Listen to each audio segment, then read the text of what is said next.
Live from KSAT 12, the Nightbeat starts right now. 2 female service members at Fort Sam Houston filed civil lawsuits in district court claiming they were sexually assaulted by the same man on the same day while receiving massages at a spa on post. KSAT Investigates found the suspect was unlicensed and under investigation by the state licensing authority at the time of the incidents, raising serious questions about the vetting of civilian companies allowed to do business on the military base. We want to issue a warning. The story contains descriptions of sexual assault and may not be suitable for all viewers. Here's Dylan Collier. On the morning of June 10, 2018, an active duty member of the U.S. military, who we'll call Jane Doe 1, walked into Fort Sam Houston's historic commissary building for a scheduled 10 a.m. massage. What happened next is detailed in FBI records. Massage therapist LaDerrick McDaniel is accused of lowering the woman's panties and then using his finger and tongue to sexually assault her for the next 5 minutes. The service member, who later told FBI agents she felt frozen, whispered to McDaniel, quote, "Please stop." After the massage ended, she reported the incident to her military supervisor and was given a victim advocate. The woman went through a sexual assault examination at an area hospital 9 hours later. An analysis from the Texas Department of Public Safety Crime Lab found male DNA on her left buttock and anus, but no further testing was done to determine whether the DNA matched McDaniel. Nearly 8 months after the incident, an assistant U.S. attorney stated while the touching was most inappropriate, it was not a prosecutable federal offense, noting that even though the victim whispered that she wanted it to stop, she didn't think McDaniel could hear her.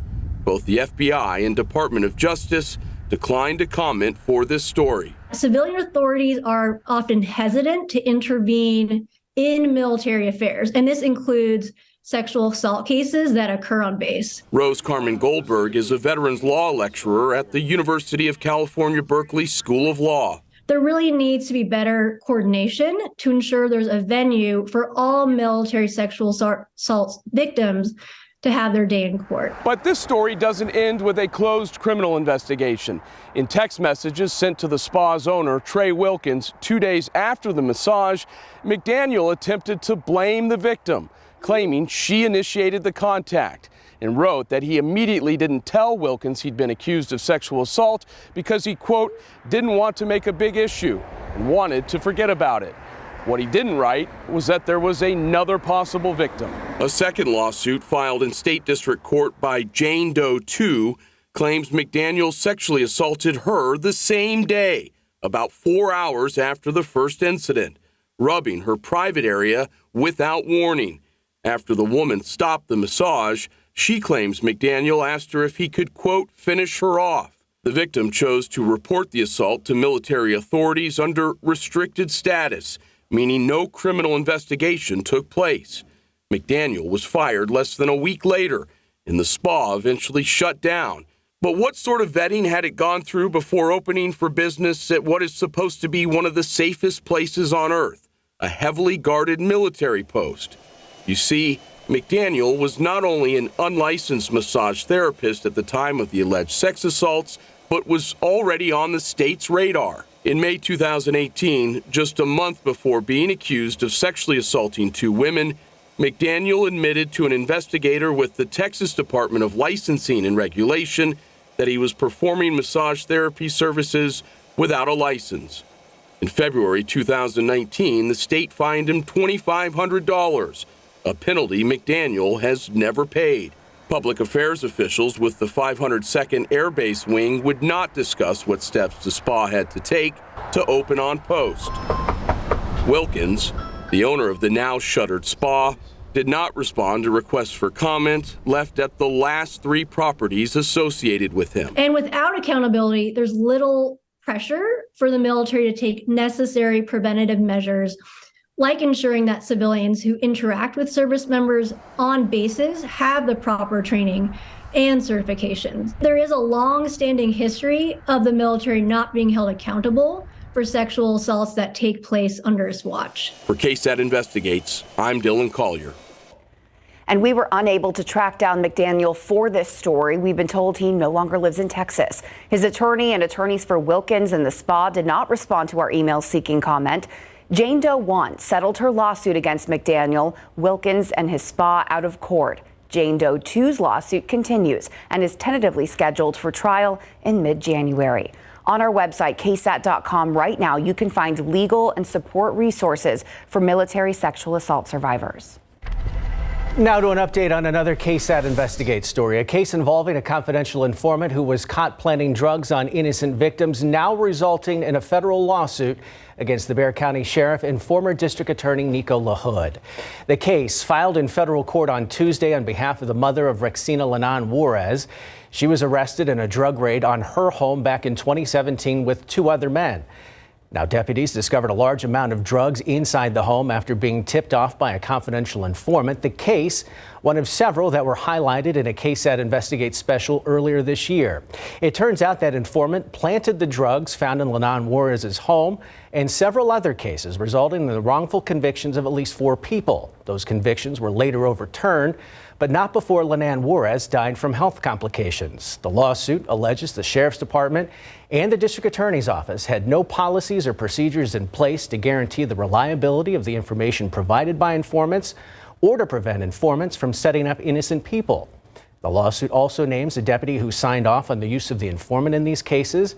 They are seeking an unspecified amount in damages.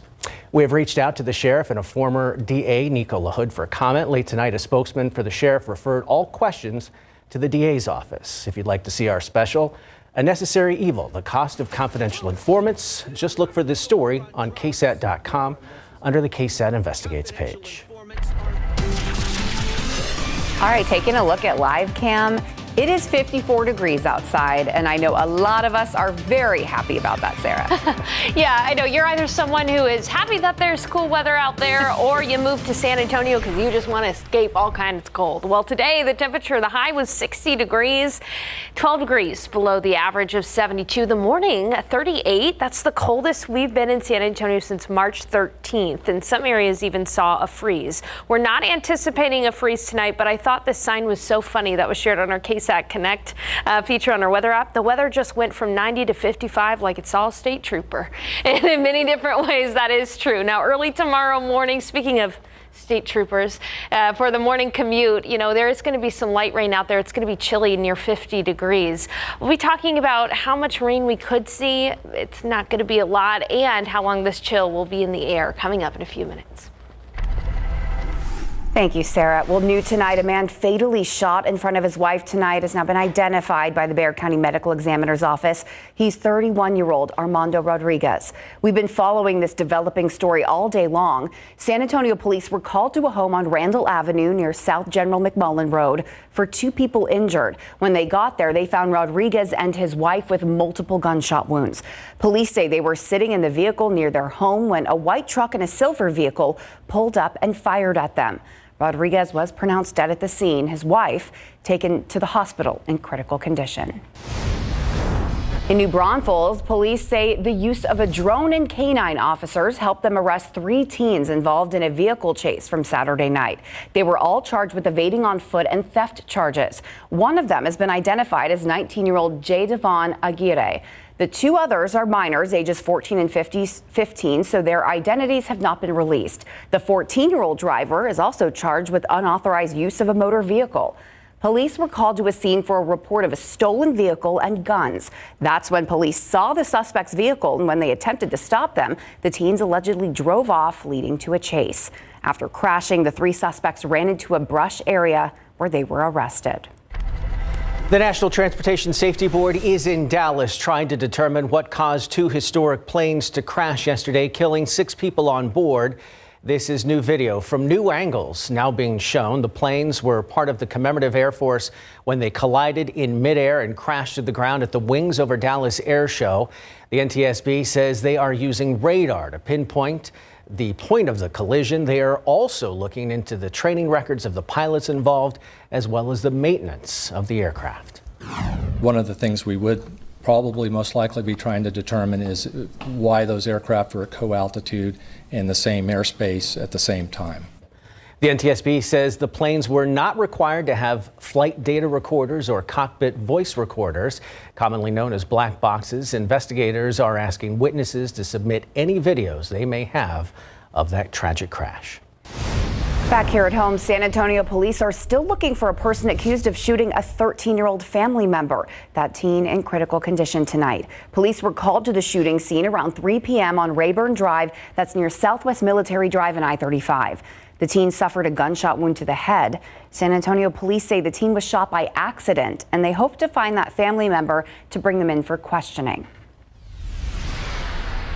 It has now been nearly 6 months since the mass shooting at Robb Elementary claimed 21 lives. Students, teachers, their families left with scars, both visible and unseen. Now, as the night team's Lee Waldman reports, those people affected will soon be seeing the millions of dollars raised by not only South Texans, but the nation in the wake of this tragedy.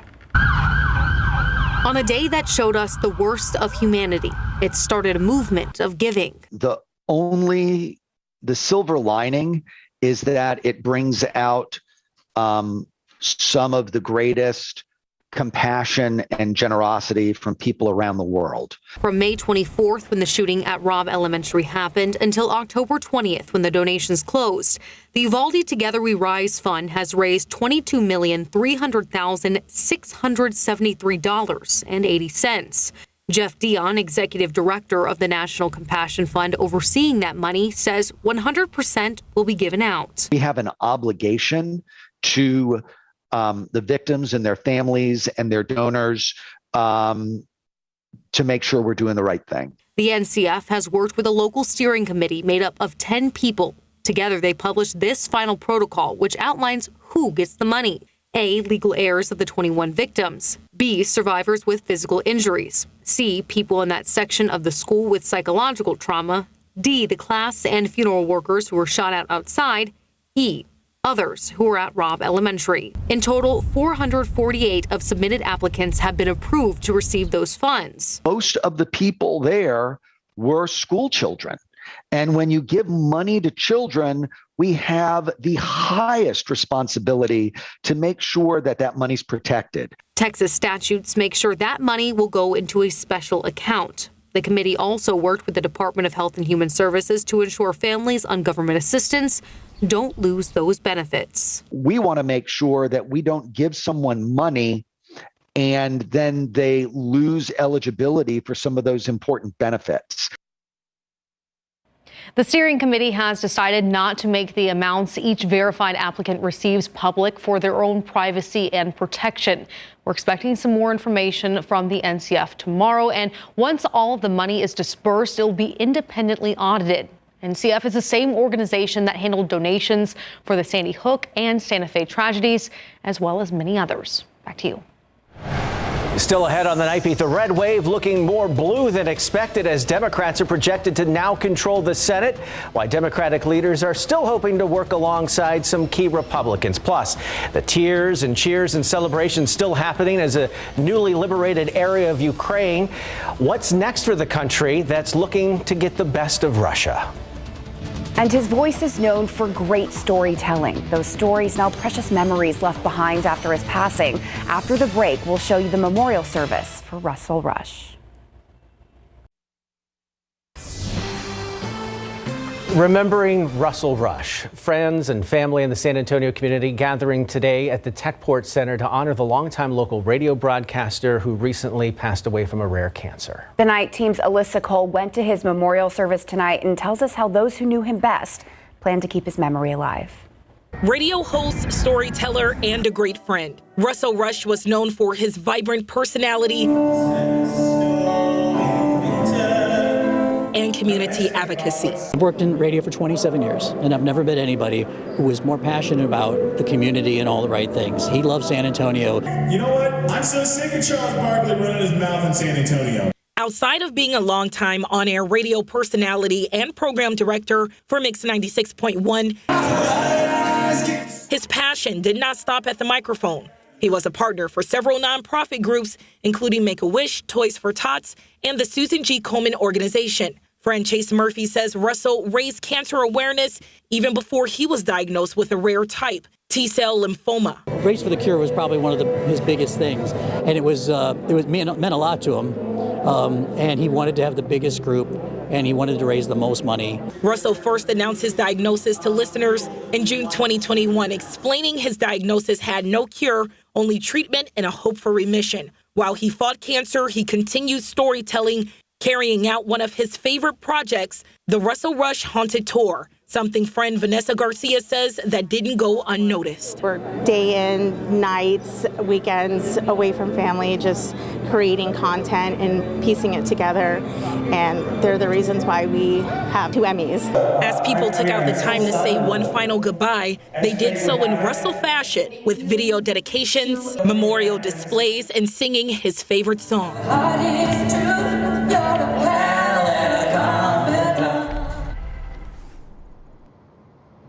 Another story I like to share about Russell is that he continued to give to others during his battle with cancer. He raised money and gave back to the families in Uvalde after the tragedy that happened earlier this year. Alyssa Cole, KSAT 12 News.